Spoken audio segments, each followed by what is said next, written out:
Welcome to The Planet Forward with Preetha, conversations for a greener future, the place where we ignite discussions and uncover innovations driving us towards sustainability. Every episode, join your host Preetha as we explore the stories, ideas, and pioneers making a real difference in our world. Get ready to be inspired, learn, and be a part of the change that propels us forward to a greener tomorrow.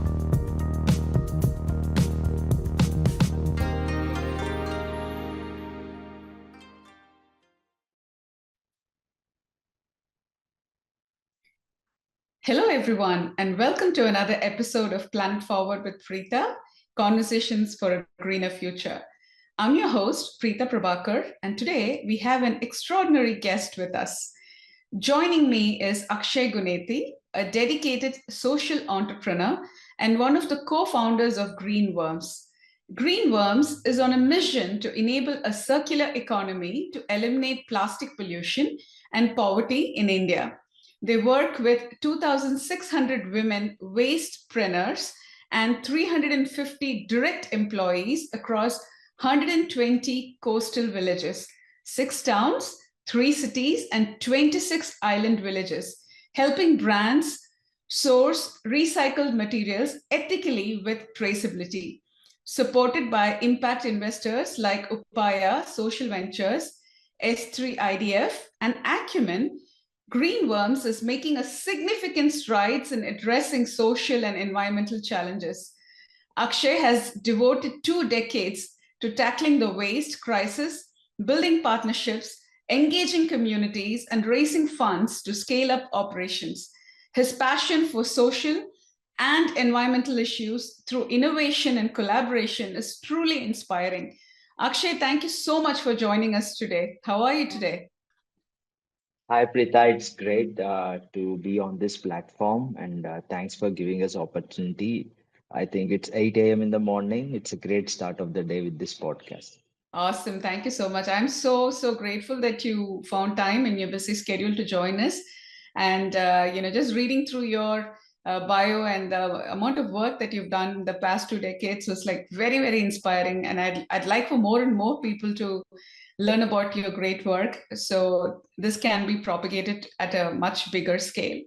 So with that, I have first and foremost question I have for you is like, can you share the journey that led you to co-found Greenworms and what inspired you to tackle plastic pollution and poverty in India?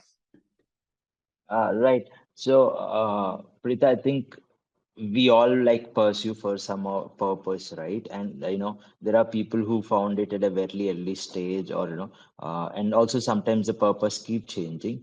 So in my case, I believe that entrepreneurship can solve the one of the biggest challenges, and government can't do everything, right?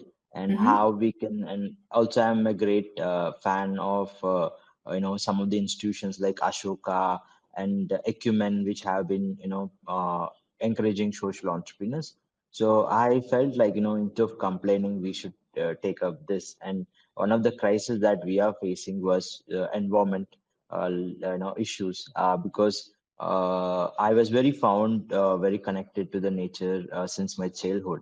And it's something that I thought, like, if it is something that is being, affected or getting damaged, and we are hitting back like a hockey stick, where the humans are also becoming vulnerable. So I realized that you need to solve this, and that's how I got into the sustainability. But as you know, like as entrepreneurs, we want to do everything, but you have to be focused, and you should have that the funnel path where you find that like the key area that you want to focus. So I started, my ventures with entrepreneurship and then sustainability consulting and all. But what you feel was, there is some sort of focus area, and that's where, when I was traveling across, the one thing I see very common is the plastic pollution, how to address it. And then I realized this, if you want to solve something, you need to spend at least 2 or 3 decades, because these are systemic problems. It's not like a typical fintech or edutech or any other space where you build something and disrupt the industry. Here, the systematic change is should come from a grassroots level. It's not just merely technology. It's about behavioral change. It's about bringing people together and mobilizing the things and all. So that was, and in my case, it was I was sort of like Green Homes was founded by one of my partner, and then later I was AccuHide. My sustainability firm has been merged together with the goal of how we can scale up. Then I also realized that you need to do something very consistently for long term, and this all the long term impact. So that's how I been associated with the Green Worms as a co-founder. And there the goal was like we found a model that can be replicated at fast. So then we thought like how we can able to build certain ecosystems, like building the waste-preneurs, or essentially working with the brands on on a shared mission approach. Because my learnings on the ground also realize that it's a collective action. You can't work in silos, or you can't do anything alone. You need to work and co-create. So that's how we were able to kickstart. And the ambition was always on how we can take shared risk and have common benefits that we create. And I think that was a fantastic start. And it's almost been 6 years just focused on the waste management. Yeah, it's frustrating sometimes that you can't do everything, but once you've done something, you realize that the amount of time, energy, I think it's needed to take off the things is worth doing it. So yeah, but we built some momentum now. I think it's matter of scale. Every month we are scaling to 5 6 villages or 10. So I think the first 10 years would be really tough, but once you've done that, things moving very fast. Yeah. Oh, that's an amazing, inspiring story, right? You rightfully said, having focus on what you really want to do is extremely important in entrepreneurship, because we all go through the shiny object syndrome. We want to tackle everything. But the truth of the matter is, unless and until you hone into one particular area which you think is what you can definitely give in your time and energy, that's when success starts to come. And you already said, like, you have to do the full 1 decade of work. And it's a systemic change that you're addressing, right? So it's taken decades and decades for us to get here, where we have polluted the environment. So the change also is going to take that, at least not that much time, but at least it will take a decade for you to see the changes. So that's fantastic. And you had a really good partner also, who was able to share your vision, which also helped you to merge both your organizations together. And Greenworms was, born, and you guys have come a long way. That's impressive. Very nice. Thank you for saying Yes. that. So I want to understand, like, what are some of the biggest challenges you've faced in scaling up Greenworms, and how have you overcome them? You were talking about the narrow vision you should have. So I'm sure you faced lots of challenges in the entire journey. Can you tell me something which stands out as one of the difficult situations you had to face, but then, with innovative strategy, you were able to get through that?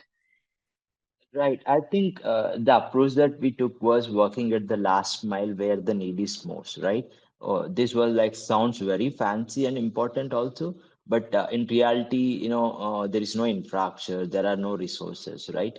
So for us, it's also like it's not just working in a one big city and say, where you are in a one location, everything can be optimized, everything is accessible and all. But for us, we scattered, like we have like working across closely 139 villages, right?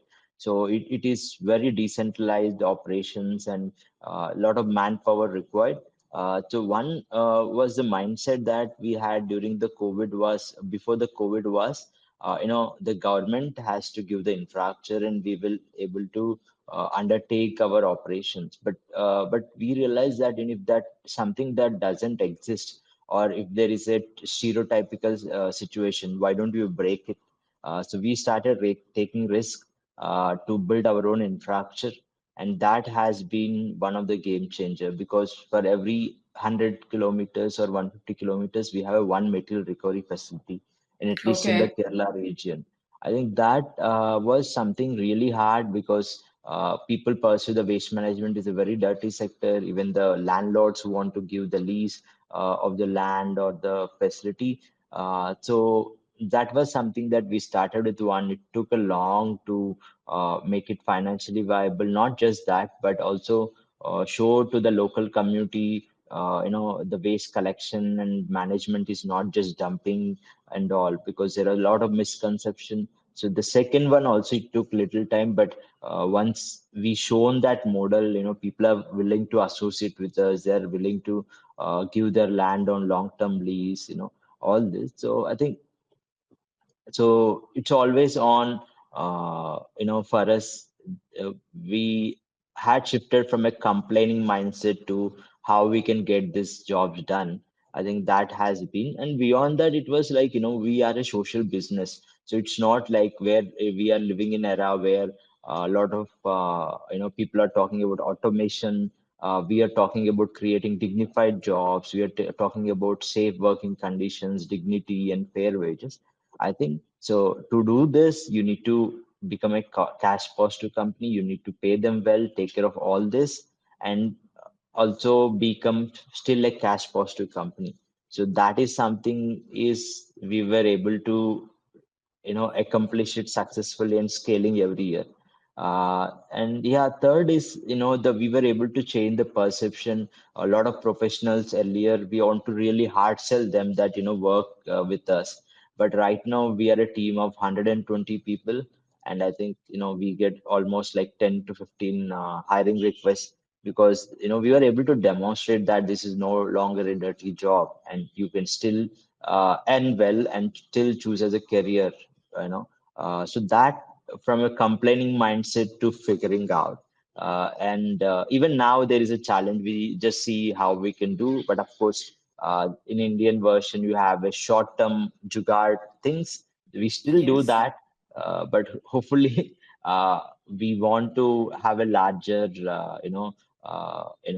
systemic change, that happen only through rather than a complaining, how we can collaborate. I think that was the whole mindset. The whole outcome of your question was how the mindset shift has helped us, to overcome all the challenges.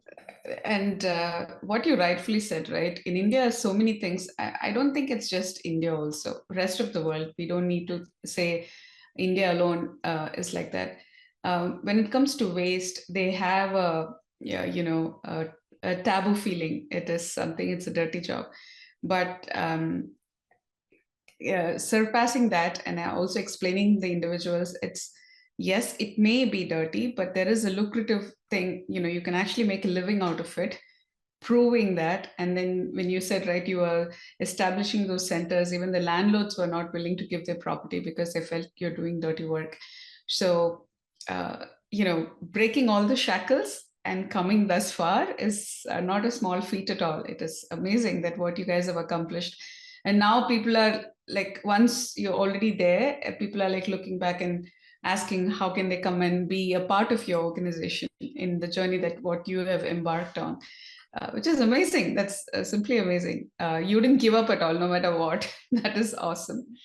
Because yeah, just to add, I think see, at the end of the day, every entrepreneur, even if a unicorn founder, well-funded founder, or what a small scale, you have frustrations every day, or you are disappointed. But in our case, when you look at the direct jobs or livelihoods, micro entrepreneurs you create, and when you meet them, the whole thing goes off. So Just vanishes away. yeah. So I think that's the advantage in the social entrepreneurship, and that, and second is also having a right set of impact investors that we have, like Upaya Social Ventures, Small Scale Sustainable Infrastructure Fund, or the Rain Matter, or even Acumen. These are very long term, patient capital. They don't enforce you to say, remove all these jobs, set up automation, like kind of, but they think this is essential, and that's how you do this in a very rightful way of doing, rather than following the conventional approach. But yeah, so it's become a, for a social business like us, it's become a very motivational factor compared to other startups. Yeah. Beautiful. So I think it's a perfect segue to my next question. So I know you have like 2,600 women, waste-preneurs is what you call them, which is a very impressive feat. So can you tell us more about their role and impact within the organization? How did you come about with this kind of an idea to involve women and transform them as wastepreneurs, or like you said about micro organizations? How did you come about with this idea? Right. So I think it's team effort. I should not take the due credit, but see, essentially the regions that we are operating, where majority of the collection networks are the women. But what happened is they don't have a proper guidance or the support system, and eventually they, earn very less than the minimum wages, and then they lose this livelihood because they feel it's not financially viable, right? So what we are trying to do was, earlier when we started, we are trying to do everything from the collection, sorting, and all this value chain. But then we realized that, if there is a existing system, why don't we collaborate with the local village or the town, and how do we integrate this, the self-help groups, and train them, nurture them, build capacities where you have a team member in each village, supporting them throughout every day.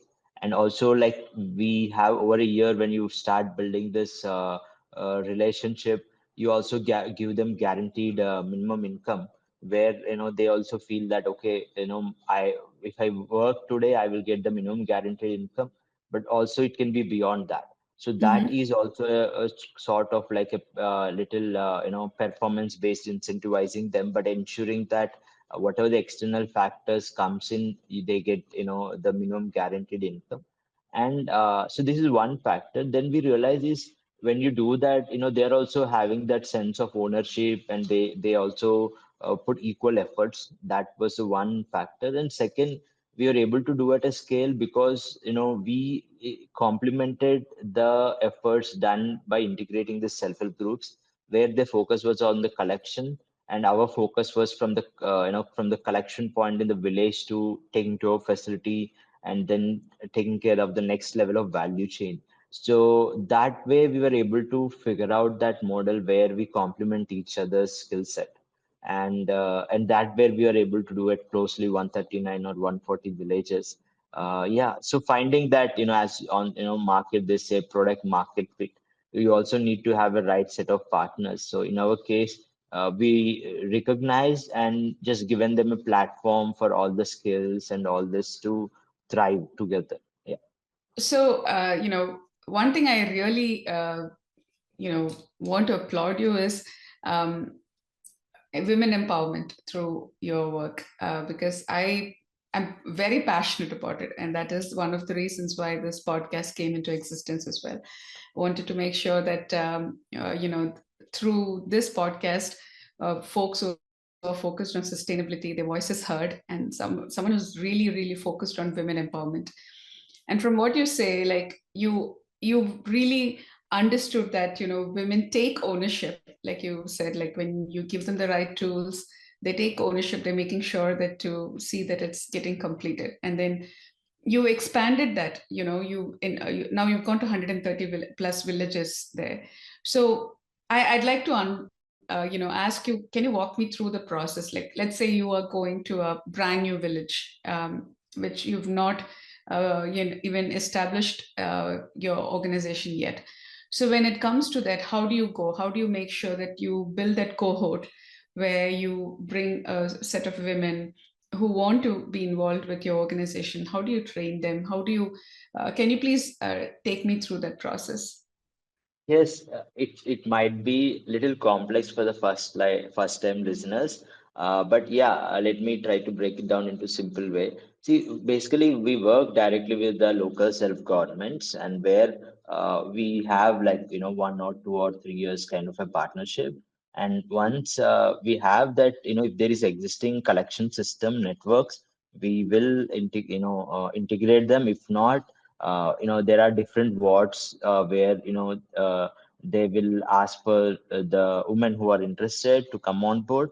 And once it's done, like we basically do a baseline survey on what is the current waste collection system, what is the basic infrastructure is there. So what we do is like understand the whole current scenario and then do some need-based intervention, because certain villages have a high terrain, certain villages has a different set of constraints. If you are like scattered households, if you are very collective, and there is also different behavioral change cultures in each village. So we do a customized need-based intervention in these villages. It's not like if something worked in neighborhood village works. So, and what we do is like we also do kind of a once we build a capacity building, we also do optimization, like planning of a whole. How does the waste collection look like, right? Which are the vulnerability locations, or where a lot of household support is there or not support, or where there is open dumping. So we identify these vulnerabilities, and it's a 6 months plan where you identify the critical areas, and also it takes 3 4 months to essentially figure out what is the problem, because unless you get your hands dirty being on the ground, so it's a very slow. It's not just like when you onboarded a village, deal is done, not like that. It's a 6 months journey, and every month you have some data on how much waste is being collected, what is the household cooperation support, and also like there is certain user fee that they have to pay for this waste collection networks. So this all parameters, we have this data set. So, and then there are other issues like some of the households won't respect or treat these people. So these are like grievances that we have to take care. So once we do, basically, there is this, a decent rise in, the metrics that we have, and it Mm-hmm. takes 6 months, 8 months. But this is also like you need to build trust in the community, because what happens is when you start this waste collection, you ask them too many things to do, like sort the waste and all these factors. But you need to do it continuously. Means if you give them that I take the glass waste separately, diapers separately, or cloth waste, so you have to do that. So there is a trust building that the both are accountable, and the system, because when you design some intervention, there is also a role of us and the collectors to do that. So if you fail to do that, the whole motivation goes out. So it's a trust building. And then later stage is like we have other issues like the needles in the waste, or the glass waste, broken glasses, which will affect our workforce in the material recovery facility. The whole exercise was this: once the waste is collected every day, so basically the collectives form a team of 2 members, and Mm-hmm. they average collect 30 to 50, or 100 households in a month, depends on the geography and terrain. And once the waste is collected, it's been our vehicles goes post lunch around 2 or 3 p.m., and there are Okay. designated collection points. And here we also use IT, because you're talking about 100 and 100 and above villages. So the local project associates essentially request for a vehicle, because he know the pre-plan, and then the truck goes on time, maybe a half an hour or 1 hour buffer time. So it's very like very streamlined, where it's not just collection networks work, but also the our facility, our logistic inward fleet, all should synchronize. So that's where we are using the IT part to make things. So once you have a data, which is more measurable, where which are the villages to be focused, or which are the particular wards in the villages to be focused, whether it is how do we optimize our operations. So that's where once you have the data or information, you can try to solve the problem. So that is something the whole. And once the waste is being collected, it's sent to our material recovery facility, where we have another set of jobs called dignified jobs. These are the women from the local community who work full time under our payroll, and where they engaged in sorting. So there is a basic infrastructure like conveyors, balers, shredders, and where we sort like 30 to 40 types of waste. So there is a primary sorting, secondary sorting also, where we also believe that to enable the circularity you need to sort. So I think India or globally the challenge was how do we sort out this waste into different forms. So in our case we are able to create this dedicated jobs where they are skilled, and once it's sorted, again it either shredded or it is baled, compacted. And now luckily we have our first recycling unit, which is also the largest in Kerala, where we recycle majorly the single use plastics like carry bags, milk pouches, oil pouches, e-commerce courier poly bags, which are more vulnerable, and wrappers, bubble wraps, and so here we recycle them into granules. So that's where the brands can essentially source this material to use as alternative to virgin plastic. So since we have this whole IT, where is being waste collected by whom, and then it goes to a facility where where it is sorted and where it is recycled. You have where documents that this whole value chain is compliant, like no child labor, assured minimum wages, assured safety And the insurances. fair trade and fair wages, the ESG aspects is taken into consideration and the entire value chain. So we are trying to see is that even it is waste management is not just like health sector or food industry will have that high standardization of way of doing, but the waste management it is, because when you do it that all the people in the value chain are safe, secured, and they get that respect. So Absolutely, and yeah. that's more important, right? Because you started this journey to make sure that you are positively impacting the environment by eliminating the plastics and making sure that it's reused in a way that they don't need to go and use cheap plastics. But again, in this process, there are so many livelihoods involved in it. So you want to make sure that they're getting fair wages, fair trade. Everybody who is part of the entire value system, there is a set of governance around it, and that I like the way you said from start to end the entire process is you have a proper roadmap, or like I would say there is a connection points in every aspect, so you know exactly where the handoffs are happening.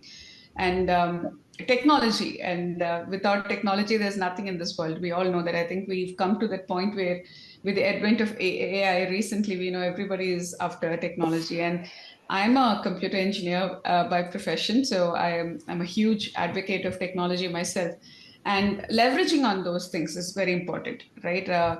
Making, because you said if you want to scale you have to use technology. Now since you have more than 130 plus villages, which also is important for you to look at it from dashboard perspective to ensure that the vehicles are dispatched on a timely manner, and all that information you want it at a tip of your fingertips. You have to have technology to enable that for you so that you can scale your business. So that's wonderful the way you've done it. So I want to pivot to another question. So you all, I had this question in mind, but you kind of answered that. I was going to ask you, how is it you're ensuring traceability and ethical sourcing of recycled materials? And I think you answered that. So now I want to look at it from the investment perspective. Like, can you discuss the support you've received from impact investors like Upaya Social Ventures, S3IDF, and Acumen, and how it has helped greenworms grow? Right. So I think since we started until COVID, no one was ready, and everyone was like, you need to automate it. From a VC perspective, you have to do at a scale. All these factors. So we got this first investors who believed in us was Upaya and S3 Idea, because they have a common goal of working in rural or the last mile areas, and also create livelihoods for the women, right? And it was a very good combination that we have got. I think it was worth waiting that long, having an investor who always cheers the work and support that this is how you have to do it. It was not like a activism, but more or like these are the aspirational ambitions that the world should be moving, and you are doing that. So that was the one area. And then the idea was once these investors has come on board, we need to show that this investors has taken the right decision. So you need to Mm-hmm. show that there is a substantial growth that is happening over years. So over last 3 years we didn't raise any fund. We were just focusing on building our capacities, and they also helped us on impact auditing, theory of change, building the secondary leadership of our team. That was something, because it's always on building that strong foundational for going for a longer leapfrog. And second was when we now we decided that our model is working, and we decided that whatever the investments that we are making into infrastructure are giving results, and the risk has been reduced, because over the facilities we are building we are able to learn. Because again, to be frank, the areas where we are working, they don't have that kind of infrastructure or the setup where it's a very new learning process that you have to do by burning hands. So, and then we got a confidence that now we have to have a very good larger investors to come on board, where we go on a very aggressive approach. So that now this year we have raised from Upaya and from Acumen, and also Rainmatter on equity basis, because we want to bring in investors who are willing to take mutual risk, right? So once we come on board, Acumen has given us a 500 list checklist. The Okay. due diligence process took almost uh, almost 7 to 8 months or more. Wow. Okay. Yeah, because that also helped us to learn a lot on compliances. What are the international compliances? What are the local compliances? What are the benchmark? So that helped us to actually make a more market advantage. Have a larger advantage. First more advantage in the market, being ready, because a lot of big corporates are willing to work with a lot of brands, but they are a lot of waste management enterprise or take circular economy initiatives, but mostly it's mainly informal. They don't have disclosures, traceability, safety, and all this. So we had that advantage. So from investors, so far our investors are super happy. They've been always connecting us, giving us some connections, network areas, introducing us to brands also. I think from them, like for example, even Upaya, they have become as a came as a debt investors.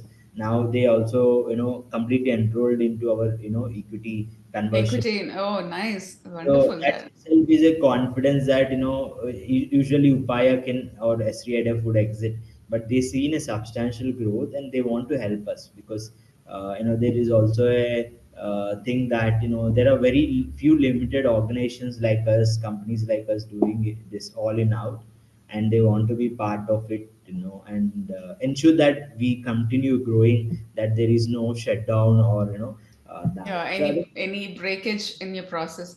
That's a huge feather in your cap, Akshay, I would say, because you rightfully said, right? Many a times when yeah, companies or folks who are coming up with a unique startup idea is very brilliant. Believe me, if you really follow through the process, it can ensure that the impact what the idea is envisioning can be realized. However, there are other things which we need to go through, right? From regulatory and compliance, especially in a business like green ones, there's so much of regulatory, not just within India, international standards. And you got to take that into consideration. People don't have those things all, lack of another word, it's like all the ducks in a row. It's not streamlined. So when you actually go to a VC firm, before they invest, they have to make sure that they've done their due diligence really well. Everything because they want to make sure that they are taking all the you know uh, attributes into consideration before investing in your project. So they have to make a sound decision based on all the inputs that has been provided to them. So going through the journey has taken you 7 months, you said, but now you are in a place where you can actually go and speak to any VC firm because you know exactly what you want, and because your foundation is very solid at this point in time. Yeah, so I think that's a beautiful nugget that you shared. Also, people who are listening to this podcast also would know. One Yeah, thing is just having a brilliant idea, but you need to have the other checklist also in play. Yeah, just to add, after Acumen, a lot of investors has approached. Again, for us is again now the investor has seen our proven track record, but now again it takes another 2 years to say that it's worth that your new investments are are working, or something generating organic. Dividends and this, yeah. Maybe after 2 years we would rise again, because we don't want a something too much of capital also will deviate us. We want to be very sure that the money we invest has a long term impact, and this is capital investment, right? So sometimes some VCs think, oh, this is now, if someone has invested it would be ready, but our still we want to be continue as a social business where our ethics and values are still there, as long as You want hopefully to continue this as a social entrepreneurship versus looking only for the profit basis, which is very good value. as well. If I get deviated the whole values, it's we should ask ourselves why we existed, right? So yeah. Exactly, yes. So I think it's a perfect segue because you said you're going to, after 2 years, you're also planning to, go for another round of funding as well. In that aspect, right, you have to innovate your business. Or that's the only way you can show that you can differentiate yourself. So innovation and collaboration are key to solving environment challenges. And can you share some innovative approaches Greenworms has implemented and also have in the works? Because in order for you to show yourself different than the rest of the people in this ecosystem, you've got to come up with new strategies. And so, can you tell me any of those things which you already implemented and anything which is in the pipeline as well? Yes, I think one was, we need to have a strong reasoning on why we are doing what we are doing, and also why brands should choose us as a vendor or their partner, or for procurement, right? So what we were doing was, there is a term called social procurement, which is been very followed by very few amazing companies globally, and where the goal is that triple bottom line, that that it's whatever you are procuring, ensure it's environmental friendly or has less impact. Second is, if people are taken care, their suppliers, their workers and all. And third is the economical value, ensure that you fairly pay to this service, right? And that has become, because we were recognized by UNES Social Business as one of the top 5 examples, reference companies which are scaling through social procurement through corporate partnerships. So that is the one that we are trying to uh, showcase to the brands, but also we are trying to create awareness on a larger narrative that social procurement is the need of our of way of doing, because you are seeing the value chains.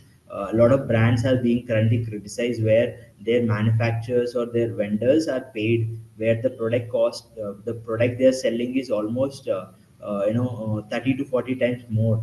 So when you are selling it, you have to distribute fairly to the manufacturers and your suppliers, right? I think that are being the questions. I think we will have a fair advantage over that.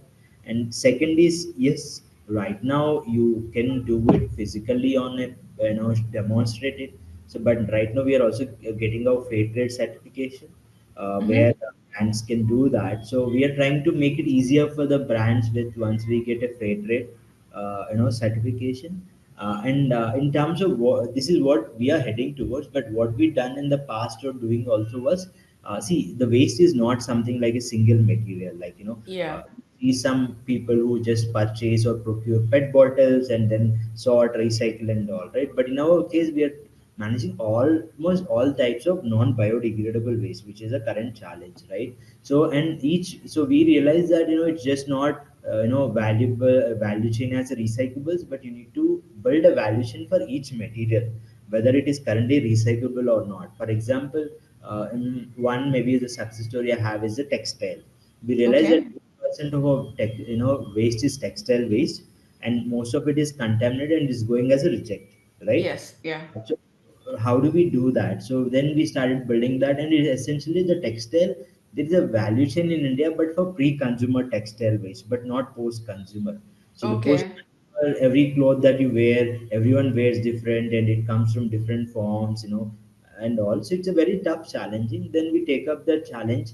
Then we started building out from the scratch, and now we have a textile recovery facility where at least 70% of the waste is diverted and it is economically viable, and we created additional 10 jobs. So because we collect the Beautiful. textile waste separately sort, and now we are also doing one value addition is setting up a recycling unit to make felt.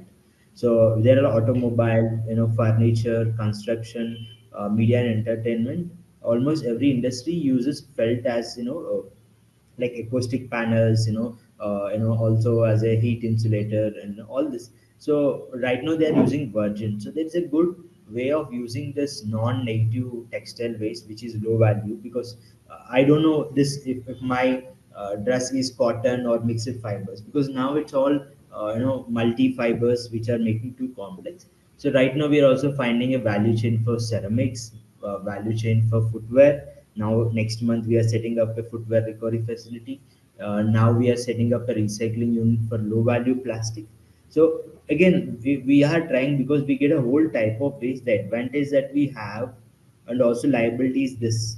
So we are trying to build material value chain. Maybe it might not give immediate results, but maybe like in 2 to 3 years, we can figure out the each thing. And this all doesn't exist now. For example, footwear, it comes with 10 components like fabrics, eva, pu, tpu, and all this, right? Soft pvc, and you don't know how to identify. So you have to do either a scientific approach or traditional approach, informal approach, to figure out, standardize and all. So that is taking more of our time, at least 20 to 30% of our leadership time. But we thought it's worth doing it. If that solution doesn't exist, why don't you figure out? If some solution exists in Africa, look at, or in Europe, look at how you can pivot to Indian model. So Yeah. that's we are trying to build. I think that will give us a huge returns, in terms of a very fair advantage for next in next half a decade. Beautiful. So, one of the things I really wanted to ask you is about the textile waste. One of the biggest pollutants in this world is textile industry, and fast fashion has become a crazy thing these days. That just like plastics, clothing has become use and throw. So there's people just buy hordes and hordes of clothing, and like you said, post consumer waste, nobody knows what to do with that. So when you are going and trying to have those collection centers and wherein you're sourcing all those kind of waste, is there a way, again, this is the giving back to the community aspect comes into play, because in India, there's one sect of the community who's living very abundantly with all the luxuries that life can offer. And there is one spectrum of a community which cannot even afford one pair of clothing or one meal a day. Uh, if there is a way for us to, make sure that that value chain is set in a way that uh, clothing, I know, there are small organizations in India which is collecting food from restaurants which is going to go waste and trying to channelize it to people who are less fortunate, so that they can at least eat one meal a day. In this scenario, like when you get so much of clothing, is there a way for us to sort it out and say, okay, this is still something which can be used, and making sure that it is actually again reused by somebody in the value chain, like Right. you clothing, footwear is another thing which there's so much of use in a footwear when somebody throws it out, because of, again, fast fashion. People just buy it and they want to ensure that they have like a closet full of shoes. But is there is so many children on the streets who cannot even afford a pair of sandals.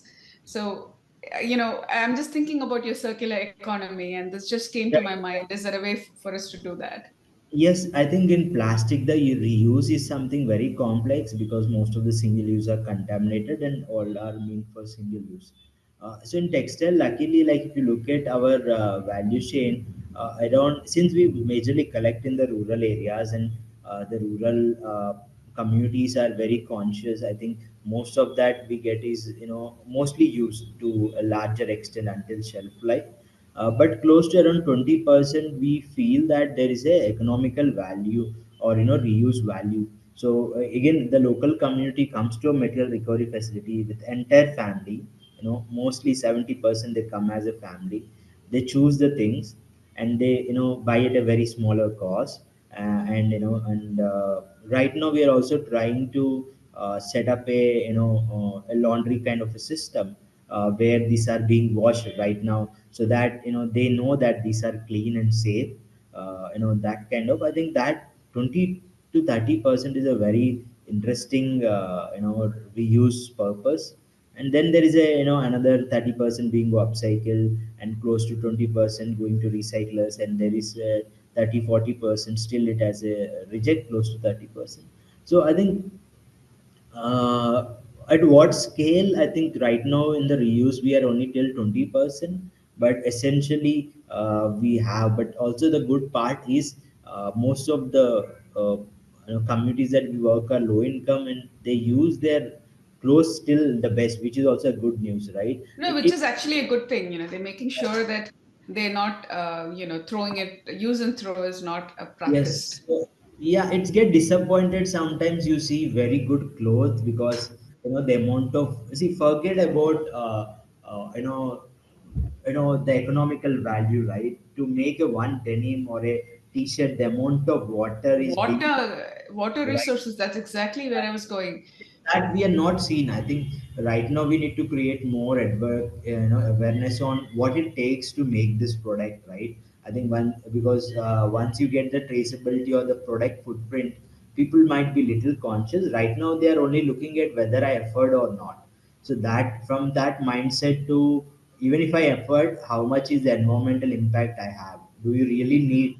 And People buy, like every season there is a new designer, a way in which, even for your denim jeans, right? Like there's different cut, and if people want to stay very close to the fashion trends, and they keep buying it, not right, realizing that in doing so, you're depleting the natural resources, which is water, a lot. And with fast fashion, that is something which, and our population is not diminishing any day, it is actually growing. So we need all these natural resources for our living, day-to-day living, more than actually for manufacturing of clothes and things like that. So you rightfully said, having that kind of a view into the natural resources, how it's getting depleted, and a lot of awareness created, right? Explaining them the end-to-end process. I guess people will be more conscious when they go into the store and buy any clothing. They'll start asking, do I really need it or do I want it? There's a fundamental difference between the need and the want. So, but I think there's opportunity in your value chain as well. You said 20 to 30% are something which can be reusable. You know, um, I think I have to tell this in Tamil. In Tamil, they said "Sirutulli Peruvellam." It is like small drops of water always, transforms into a big ocean. So at least you can right. start your thing and then take it from there. Yeah, yeah. Right now, around 20 to 30% are completely reused. It's not just scope. So now, how we take that 20 to 30 to 50 or more? Yeah, exactly. Yeah. So I think it was a very interesting conversation. Oh my God. I will make sure that next time I come to India, I'm going to definitely visit your facility because Yes, happy to host. Yeah. I'm really, really impressed. So the last question I have for you is like, since you've gone through a journey where you made a conscious decision that you want to get into a social entrepreneur, that's a huge decision you've taken. So, what advice would you give to other social entrepreneurs looking to address similar challenges in their communities, and how they should start this journey? And they should not, be demotivated in between, saying that it's not going like they envisioned. And what would be your advice if somebody approached you and asked, can you please be my mentor or an advisor, because we want to start a similar journey? How would you go about doing that? Right. I think one was there is so much of climate anxiety, uh, which is a positive thing, or also sometimes, it is also little concerning of how people really want to do something but feel like they might not. So I think entrepreneurship, or whatever clean tech or climate tech, it's all about, if you break down entrepreneurship, is the strong conviction and reasoning that why I have to do this, or why invest my time and energy, right? So I think initially, I think main is, see, you are not born as an environmentalist, right? So you are emerged out of the crisis of, you have to solve this. So I think one is the skills are really important. So sometimes it's good, like if you are in IT, try to work in environmental space, understand the ecosystem, build something where you are like, at least financially, you are, your financial needs are sorted. Then you figure out, because most times it's like, the first idea won't work out, or might not, maybe the wrong timing, or the skills, or the people. So one is like, you just be in the ecosystem is more important, rather than missing a train, being in the train. And so that is one. And once you understand that, your the path, the funnel will get more, which, again, it's all about how you, whether you have skills, do you really enjoy it, and also, like, whether it, the impact, you are happy with it, that would be creating.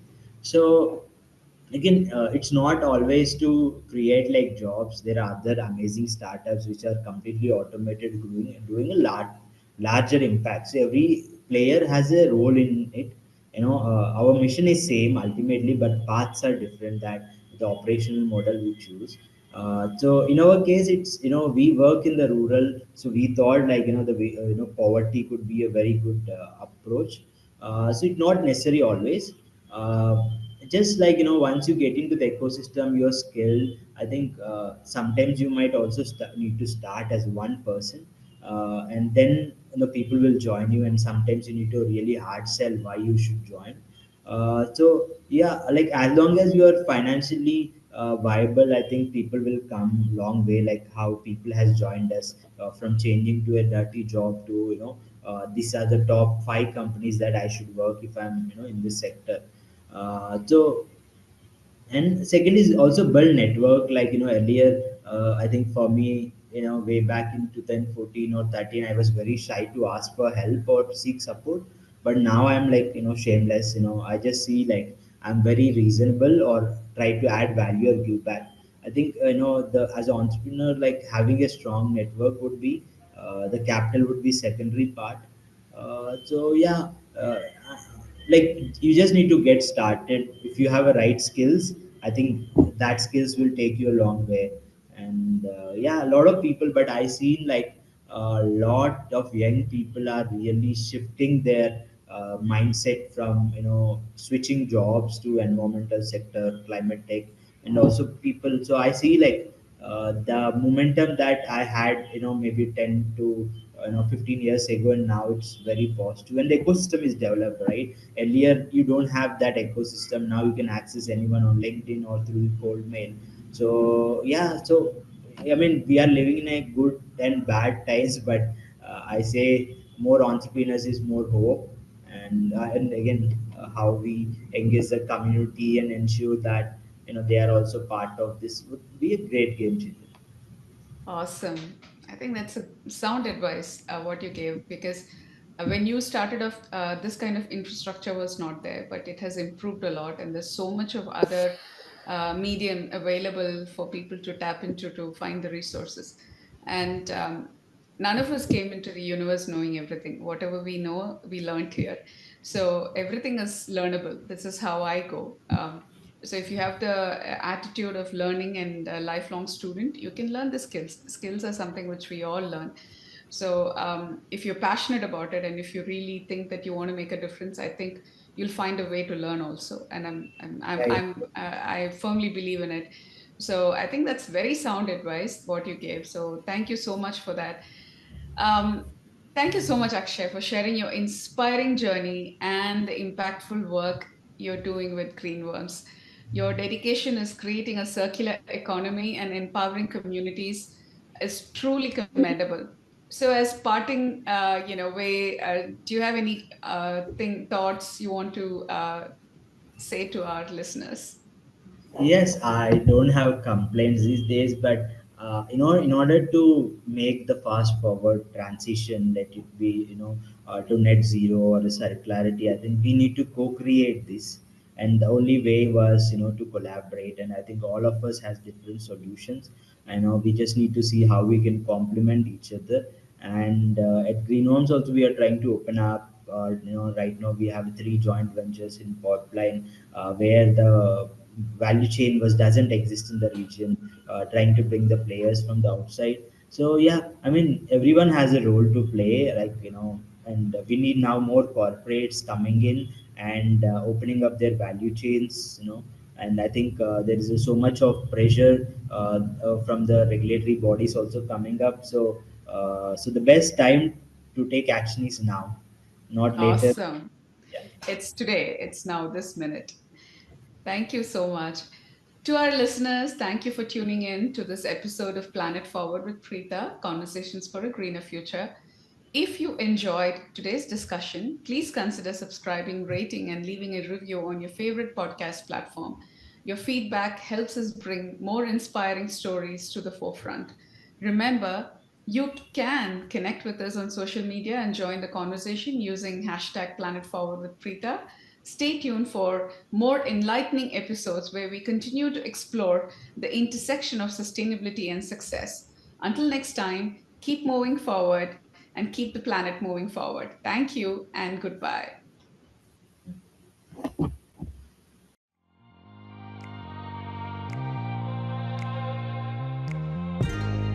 Thank you for tuning in to the Planet Forward with Preetha, Conversations for a Greener Future.